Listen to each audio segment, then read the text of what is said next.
Assalamualaikum warahmatullahi wabarakatuh. Bismillahirrahmanirrahim. Alhamdulillahirabbil alamin. Wassalatu wassalamu ala asyrofil anbiya'i wal mursalin sayyidina wa maulana Muhammadin amma ba'd. Pertama-tama marilah kita panjatkan puji syukur kehadirat Allah Subhanahu wa taala yang telah memberikan kita rahmat, hidayah serta nikmatnya sampai detik ini. Salawat dan salam tak lupa kita junjungkan kepada baginda agung Nabi Muhammad sallallahu alaihi wasallam yang kita nanti-nantikan syafaatnya di yaumul qiyamah nanti. Amin amin ya rabbal alamin. Yang terhormat pada Bapak Muhammad Mustalik Alwi selaku dosen pengampu pada mata kuliah Problem Solving and Decision Making, dan tak lupa teman-teman yang berbahagia. Pada kesempatan kali ini perkenankanlah saya untuk memperkenalkan diri terlebih dahulu. Saya nama Lianeri Kumairah dengan NIM 4302020013. Kelas 4B pada mata kuliah Problem Solving and Decision Making. Pada video kali ini saya ingin mempresentasikan hasil jawaban ulangan tengah semester mengenai analisis pengelolaan organisasi yang di dalamnya mengandung sikap pemecah masalah dan juga berpikir secara rasional. Itu bagaimana? Analisis pengelolaan organisasi. Yang pertama yaitu sikap pemecah masalah, di mana di dalam perjalanan hidup setiap waktu manusia itu pasti akan selalu dihadapkan dengan masalah-masalah yang ingin atau menuntut kita itu untuk memecahkan dan menyelesaikan masalah tersebut. Nah, upaya untuk menyelesaikan masalah secara efektif itu merupakan proses berpikir pada taraf tertentu. Nah, pada satu sisi manusia itu dituntut untuk berpikir karena menghadapi masalah, dan pada sisi yang lain masalah itu malah justru muncul karena difikirkan oleh manusia tersebut.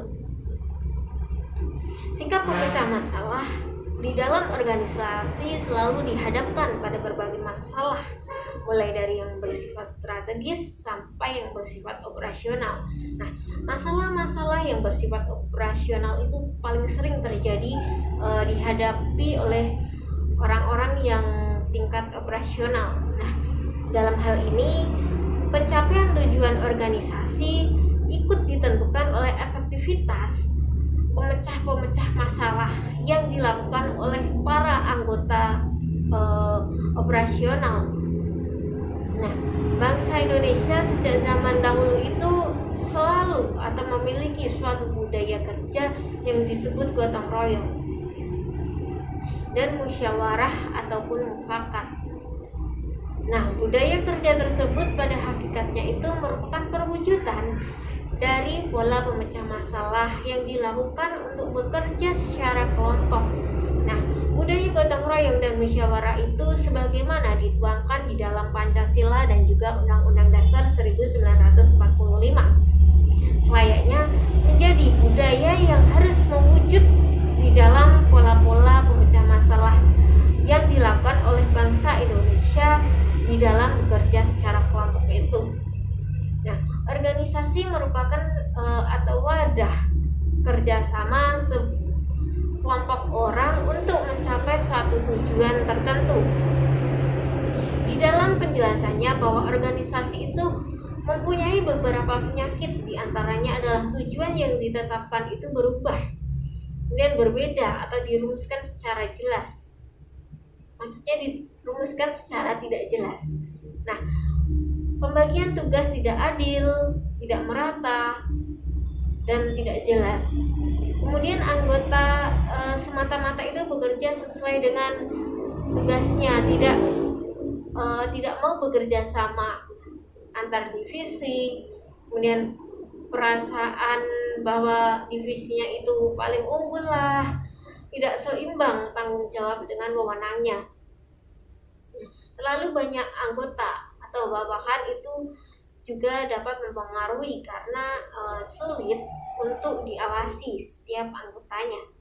Nah, bawahan itu diberi satu tugas dari atasan yang berbeda dengan perintah yang berbeda. Nah, dari berbagai hal tersebut bahwa konflik interpersonal di dalam organisasi itu sangat rentan terjadi, sehingga membutuhkan sebuah upaya yang preventif yang harus dilakukan.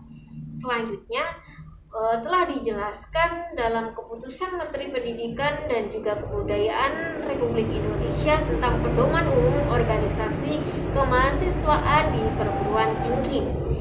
Menteri Pendidikan dan Kebudayaan bahwa organisasi kemahasiswaan intra perguruan tinggi itu adalah wahana dan juga sarana untuk pengembangan seorang mahasiswa ke arah perluasan wawasan dan juga meningkatnya kecendekiawan serta integritas kepribadian untuk mencapai pemecah masalah interpersonalnya.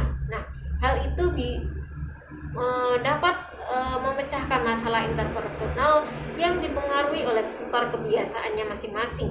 Nah, kebiasaan ini dapat diterapkan pada proses untuk membangun tim. Adanya juga tanggung jawab bersama, komunikasi juga harus tinggi dan juga saling terbuka agar tidak menimbulkan masalah-masalah yang lainnya. Kemudian saling mempercayai dan juga komunikasi itu jujur, karena jika tidak saling percaya di dalam antar divisinya pun itu akan menimbulkan efek yang sangat berdampak tiap divisinya. Kemudian berkonsentrasi pada tugas dan juga menjaga agar rapat itu untuk fokus pada hasil yang ingin dicapai, tidak melenceng dari pembahasan. Kemudian respon dari ketua juga harus segera atau cepat dan tepat waktu di dalam mengidentifikasi semua masalah yang ada. Adanya sikap pemecah masalah di dalam organisasi yang proaktif, tenang, dan damai. Dan ketika ada masalah di organisasi, orang yang proaktif itu pada organisasi harus menyelesaikan masalah sesuai dengan job list-nya. Ketika pada divisi tersebut bermasalah, entah anggotanya ataupun acara dan juga koordinatornya.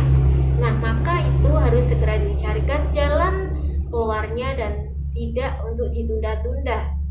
Kemudian tenang, jika di dalam organisasi itu menghadapi masalah tidak tenang, mungkin yang didapatkan hanya saling marah, menggerutu, kemudian tidak menghargai masalah teman dan lain-lain. Itu sering banget terjadi. Ya, tapi jika di dalam menghadapi masalah di organisasi itu dengan sikap yang tenang, mungkin akan lebih baik saat memutuskan masalah tersebut. Dan yang selanjutnya yaitu komitmen, di mana di dalam organisasi kita tentu harus memiliki komitmen, dan kita juga harus memiliki komitmen yang kuat. Apabila kita memutuskan plan A atau pilihan A, maka kita itu harus mempertahankan, walaupun ketika ada rintangan di dalam plan A ataupun pilihan itu, kita harus tetap bertahan, karena jika kita pindah pilihan dan mengakibatkan orang yang memberikan kepercayaan itu akan mengurangi atau tidak mempercayakan hal tersebut lagi kepada kita ataupun organisasi, entah itu teman organisasi maupun rekan kerja. Peran pemimpin sangat dibutuhkan untuk menjaga masalah, mengurangi kemungkinan yang terjadi dalam masalah sebelum berubah menjadi lebih besar dan bisa menimbulkan efek yang lebih buruk pada organisasi. Kemudian sebelum berubah menjadi lebih besar dan juga dapat menyelesaikan masalahnya secara tepat. Adapun langkah-langkahnya, yang pertama yaitu dengan identifikasi masalah, yaitu seorang pemimpin perlu fokus pada apa yang menjadi masalah inti dan harus mencari tahu segalanya secara rinci. Seringkali seorang pemimpin itu hanya sekejap saja untuk menganalisis permasalahan, sehingga tidak bisa mengetahui penyebabnya secara detail dan secara benar. Kemudian untuk mendefinisikan permasalahan secara tepat, seorang pemimpin itu perlu membedakan fakta dan juga pendapat. Nah, logikanya, apabila pemimpin itu tidak akan mendapatkan penyebab permasalahan ataupun yang valid ataupun benar jika tidak bisa membedakan keduanya, karena di dalam hal tersebut juga perlu menyatakan atau mengungkapkan permasalahan itu secara spesifik. Nah, dengan identifikasi standar norma-norma atau nilai-nilai apa saja sih yang telah dilanggar dari permasalahan itu, dari munculnya permasalahan itu. Kemudian seorang ketua pemimpin itu juga perlu menentukan di mana titik permasalahan yang ada dan mulai merancang proses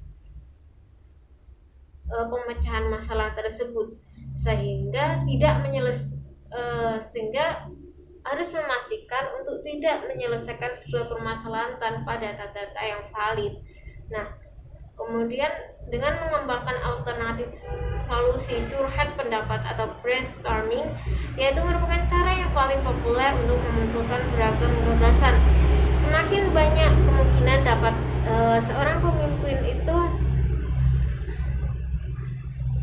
munculkan, maka semakin baik peluang yang pemimpin itu dapatkan solusi yang bagusnya seperti apa. Kemudian untuk tidak terburu-buru di dalam menentukan solusi alternatif, karena dalam hal itu pasti akan sangat penting untuk mengajak semua individu yang terlibat di dalam organisasi itu untuk menentukan solusi alternatif yang seperti apa sih yang terbaik yang harus kita gunakan, yang harus kita adakan. Nah, tentu saja harus sejalan dengan tujuan organisasinya tersebut. Kemudian yang ketiga yaitu evaluasi dan pilih solusi alternatif yang ada. Di dalam mengevaluasi pilihan solusi alternatif, seorang pemimpin juga perlu melakukan secara hati-hati.